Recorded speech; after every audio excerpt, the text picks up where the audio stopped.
Next Chapter Podcasts presents the Play On podcast series, King Lear. Episode 2, Stand Up for Bastards. For the best listening experience, be sure to use headphones or earbuds. Just look with your ears.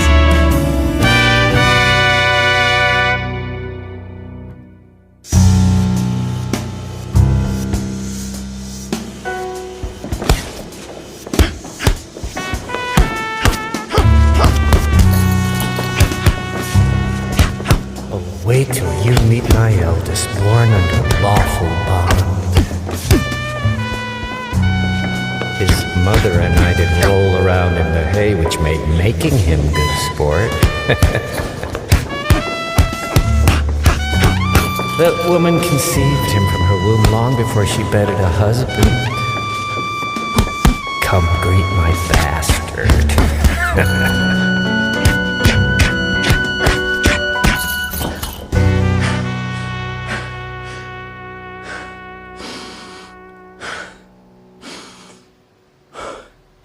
Nature, you're my goddess, and in truth I'm bound to serve your laws.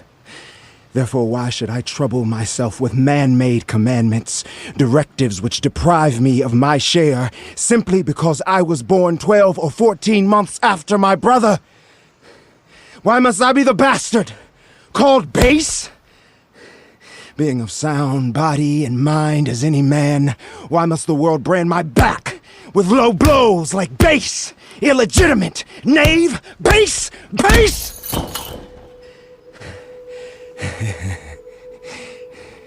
At least we bastards are born from the pure pleasure that comes from fiery love-making, which is why our blood boils when we're wronged.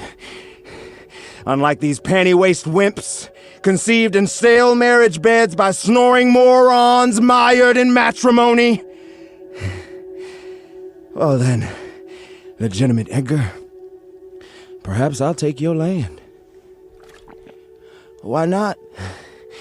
Let's see if our father loves his bastard as much as he loves his legitimate.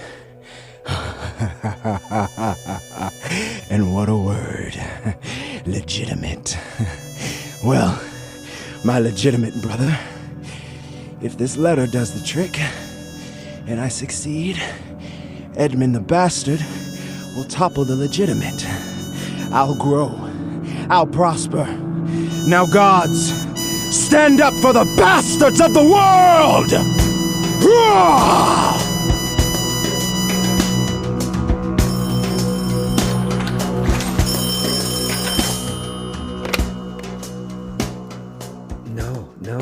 No. It's true. The king is gone tonight, having abdicated all but his ceremonial title.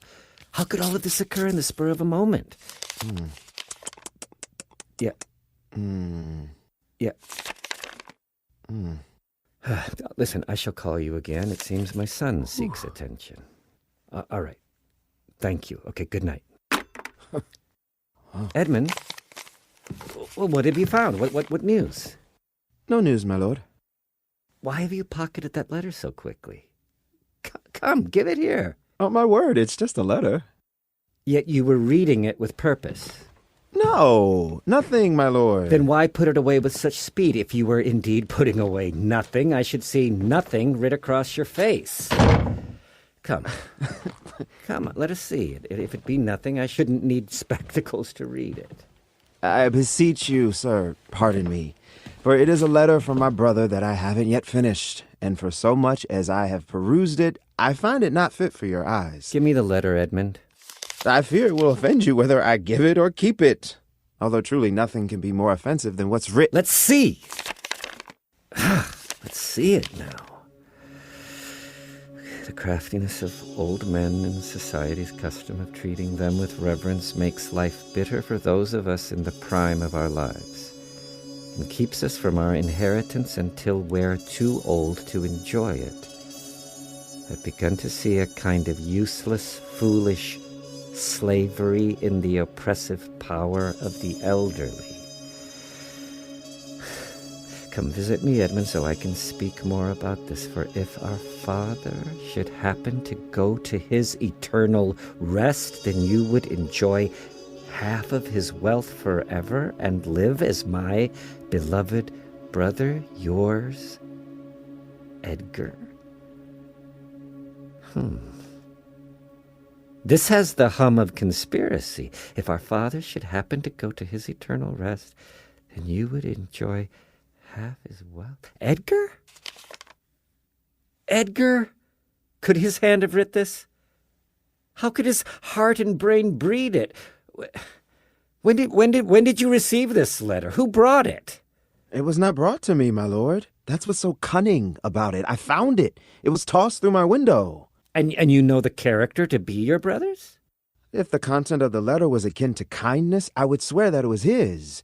But considering how the letter reads, I would gladly think it were not. That said, it is writ with his penmanship, but surely not his heart. Has he ever spoken to you about such business?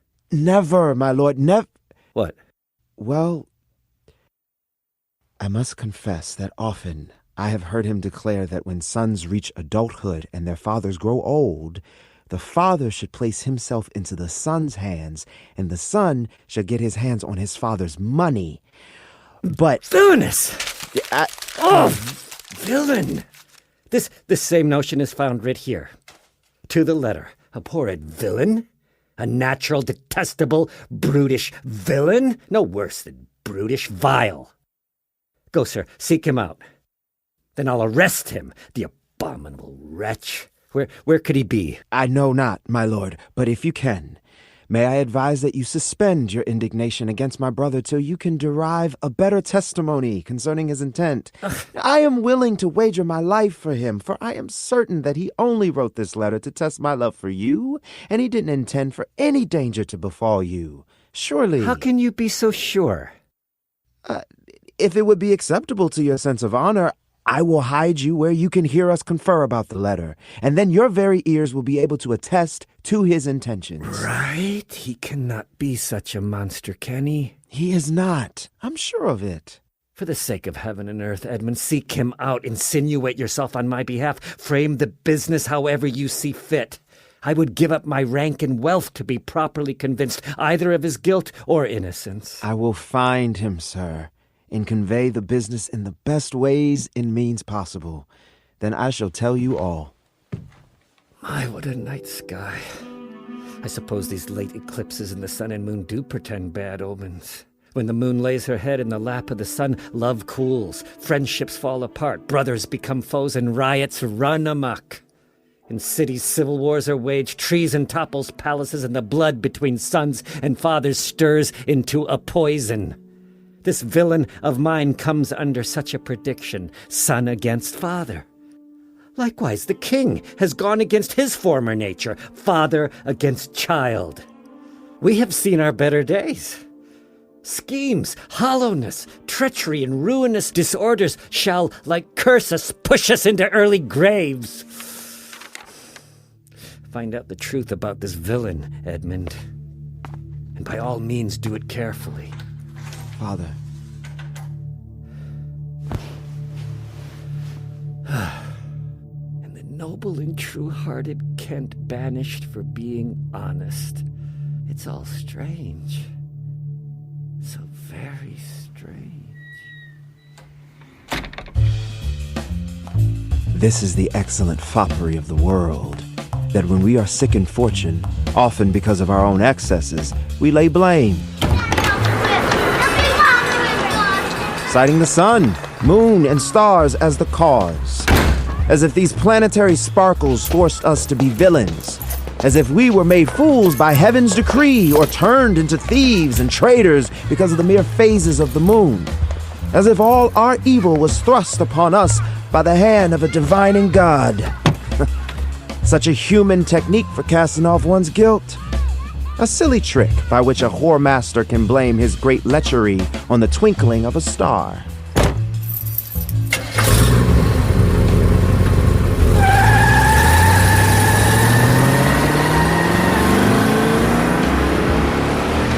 My father laid with my mother under the light of the dragon's tail, which means I was conceived in the scoop of the Big Dipper, so naturally I am rough and have a ravenous appetite. I would have turned out the same bastard had I been born under the most virginal star in the firmament. Ed, my man, how goes thou? And my temper's like the sun, sometimes up, more often down. Ooh, nice wheels. From here, you seem to be rolling in it. How'd you find the coin? I thought you were away, studying. No, the rise my father's. My head has indeed been in books. I'm just borrowing it. You one lucky bastard. You have any idea how many women you can get to ride you in a ride like that? My thoughts are not on riding, but running things. Have you seen my brother? You mean the better Ed? Aye. He's inside. There's the man. Edmund! I'm over here. Get me something to quench my thirst. And there he is, right on cue. Treat me like a fetch dog. Of course, bro. Whatever you need.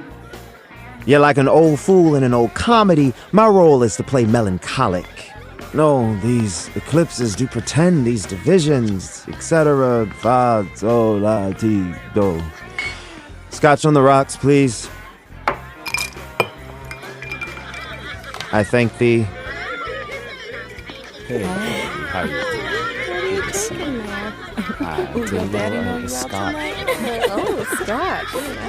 How now, Brother Edmund? Why the long face? I'm thinking of a prediction I read earlier. Have you heard about what follows eclipses? No. Why busy yourself with that?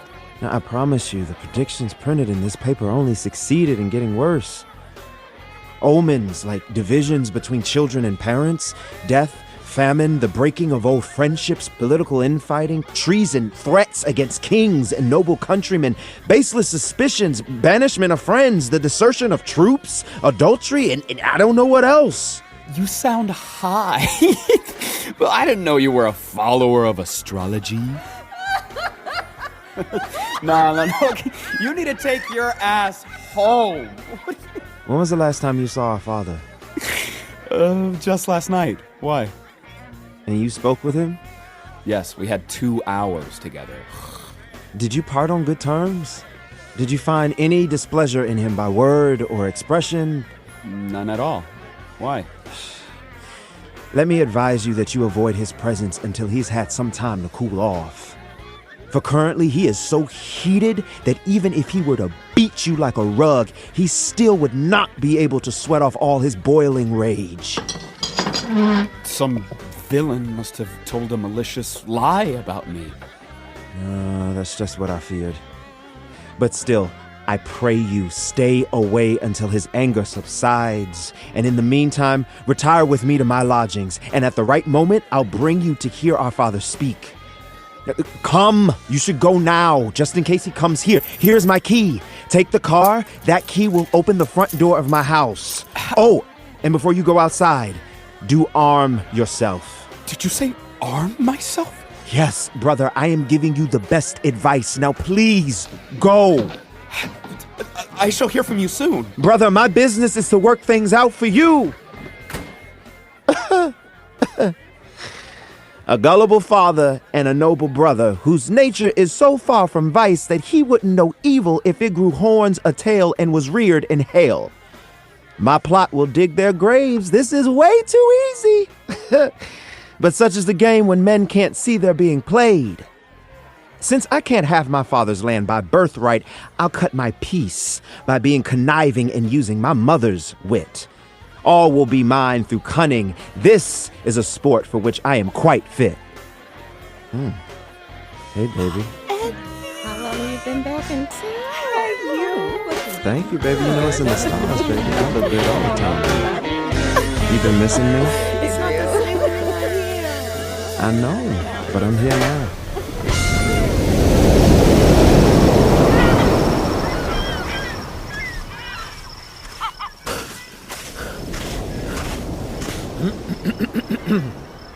Lady Goneril, you wanted to see me? Oswald, Yes, madam. did my father strike one of my servants for chiding his fool? Yes, madam. By day and night he wrongs me. Every hour, he has an outburst of one kind or another. His nights grow riotous, and he himself complains about every little trifle. When he returns from hunting, I will not speak with him. Say I am sick. Madam. Oswald! Yes, madam. If you slack your usual services concerning him, it'll serve him right. He's coming, madam.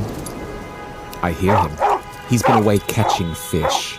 Be as negligent as you desire, you and all the servants.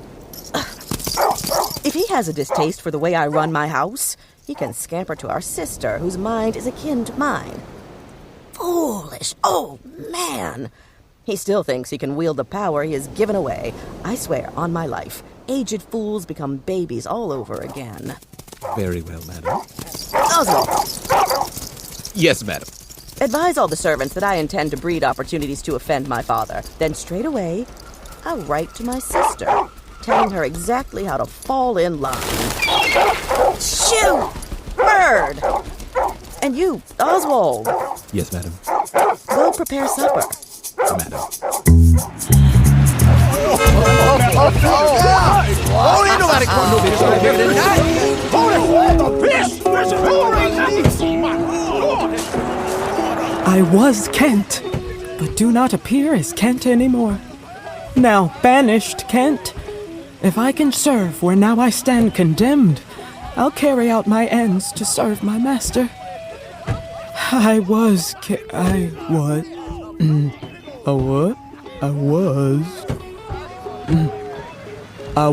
Kent. Now banished Kent. If you can serve the master who condemned you, so may this same master whom you love come to find you to be an excellent servant. Let me not wait a whit for my supper. Go, get it ready. Halt! Oh, hold on, player. Hey, who goes there? Whoa! How now? How now? Oh, What is this? I'm a man, sir. What's your profession, man? I do profess to be no less than I seem, to truly serve a master who puts his trust in me, to love him that is honest, to converse with him that is wise, which hopefully means he says little, to fear God, to fight when I must. Oh, and I don't eat fish. What are you? A very honest-hearted fella, and as poor as the king. If one be as poor as a subject as he is a king, then one is poor enough. What is your want here? Service. And who is it you would like to serve? You? Do you know me, fellow? No, sir. But there's something about your face that reminds me of my master. What's that? Authority.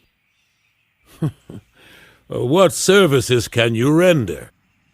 I can keep counsel, ride a horse, run, ruin a curious tale by trying to tell it, and deliver a plain speech bluntly. That which ordinary men are fit for, I am most ordinarily qualified.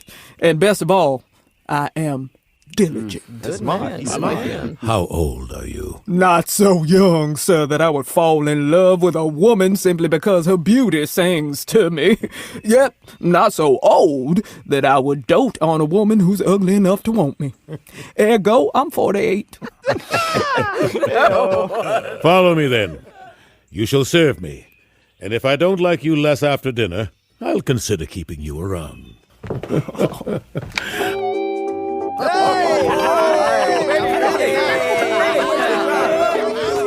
Where is my fool? Go, you, and bring my fool to me. You. Who? You there. Me? Sir, where is my daughter? If it please you, I am busy. What did the fellow say? Call that blockhead back. Sir? Where's my fool, I say? I think the world's asleep. He says, my lord, your daughter is not well. Why did the blockhead not come back to me when I called him? Sir, he answered me most bluntly, and he insisted that he would not. He would not. My lord, I know not what the matter is, but I've heard murmurs among the servants here. Your Highness, I'm afraid you are not being entertained with the ceremonious affection that you are accustomed to. The Duke himself, the servants, and your daughter all share in this abatement of kindness. Do you truly think this is the case? I beseech your pardon, my lord, if I am mistaken. But I cannot be silent when I think your highness is wronged. Indeed. I've observed a lazy neglectfulness in my children as of late, which I rather blamed as my own jealous curiosity. I will look into it further. But where's my fool? I haven't seen him for 2 whole days. It is rumored that ever since the young lady Cordelia went to France, sir, the fool has seemed sad and solitary. No more of that. I have noted it well. You, servant there, go and tell my daughter I would speak with her. And you, go call my fool here. Oh. Oh, you, come here. Come here, sir. Who am I? My lady's father. My lady's father? You wretch. You dog's ass. You cur. I am none of these, my lord. I beg your pardon. Ah, you dare make a face at me, you ugly nut! Oh, I will not be struck, my lord! Tripped, then, bumbling wretch. Nice. If you continue to serve me like that, I'll always appreciate you. Get up, sir! And go away. I teach you to respect. Away! I said. Oh, my loyal servant, I thank you.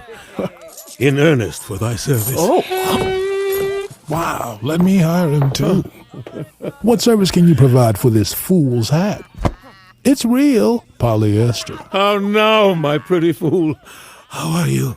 Sir, you'd better take my hat. Why, fool? For taking sides with a king who's out of favor. If one doesn't have the mouth to suck up to those in power, surely one will suffer for it.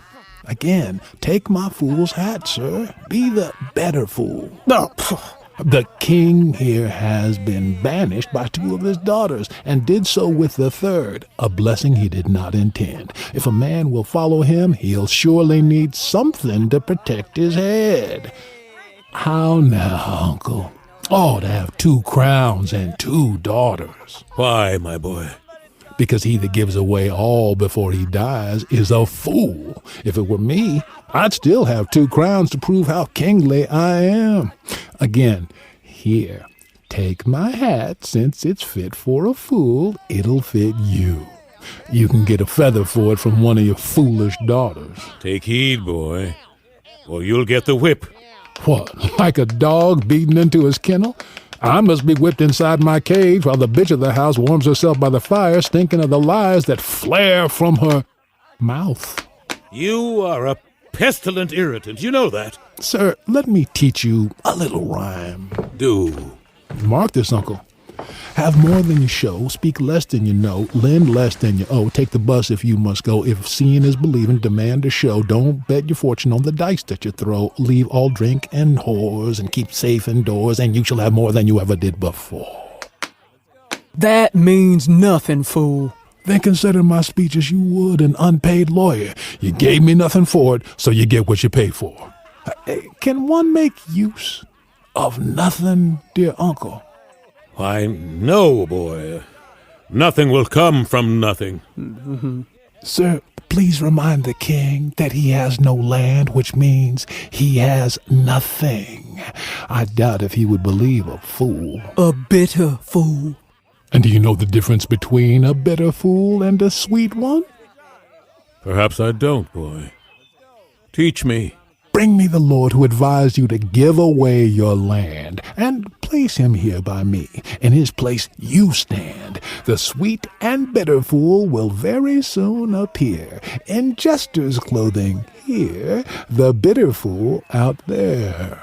Do you call me a fool, boy?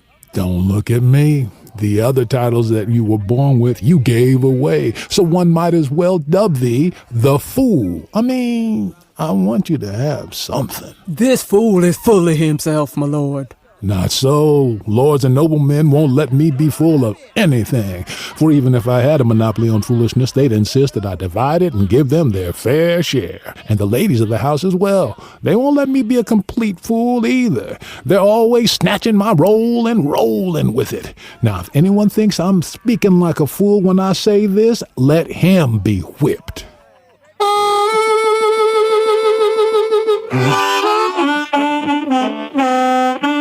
For fools, this has been a hard year, since men in power have grown foolish.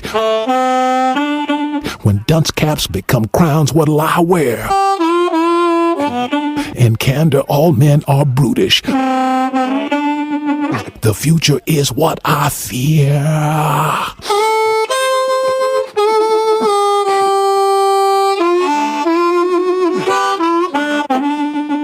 When did you become so full of songs, sir? I made a habit of singing, Uncle, ever since. You made those daughters your mothers by giving them the rod and letting them pull down the drawers.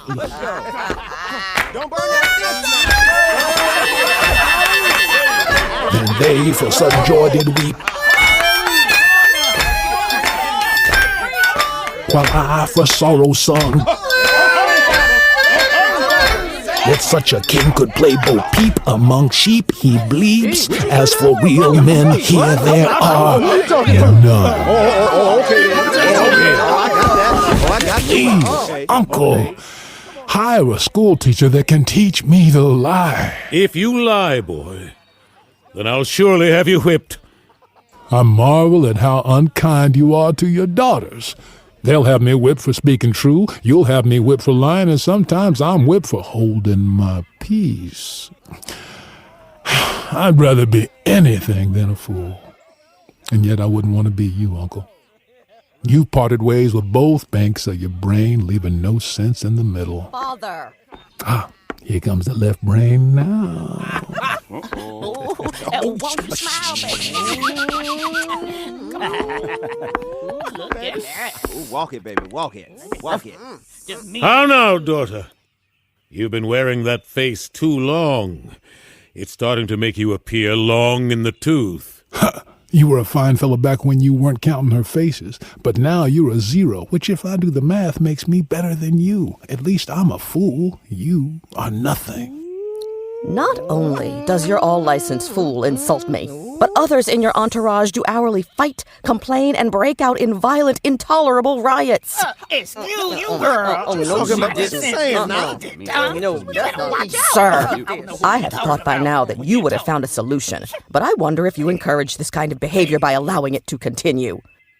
I realize that having to punish your knights under most circumstances would be disgraceful. But now, because such actions are necessary, they will seem just. Are you my daughter? Come, sir.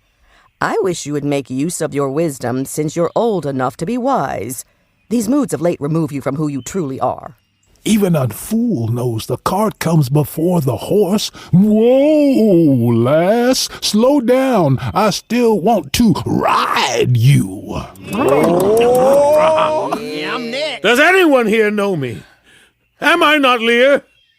Does Lear walk like such? Speak in such a way? Where are his eyes?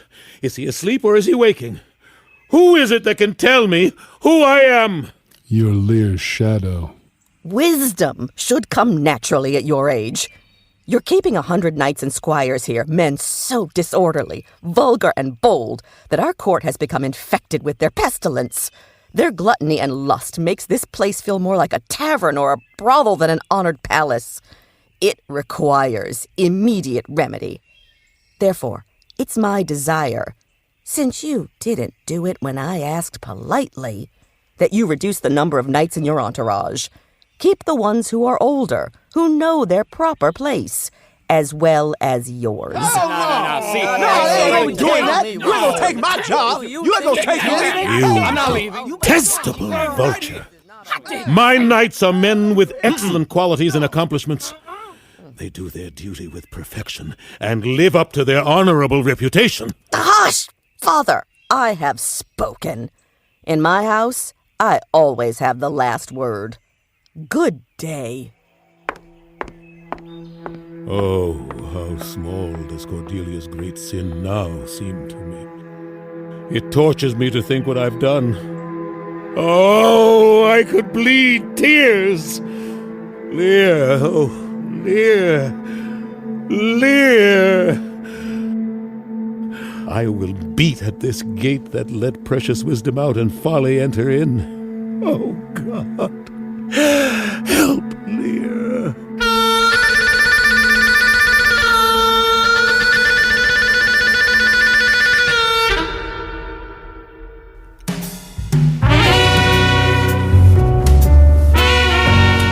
The Play On podcast series King Lear was translated into modern English verse by Marcus Gardley and directed by Eric Ting.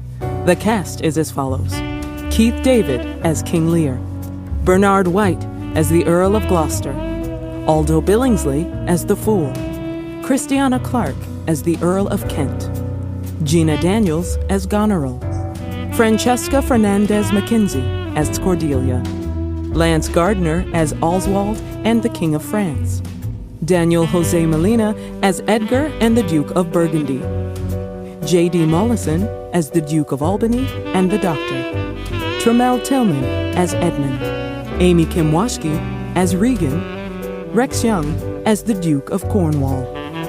Casting by the Telsey Office, Karen Castle, CSA, and Ada Karamanyan.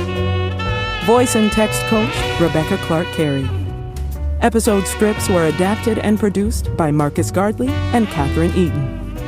Original music, sound design, and sound mix by Lindsay Jones.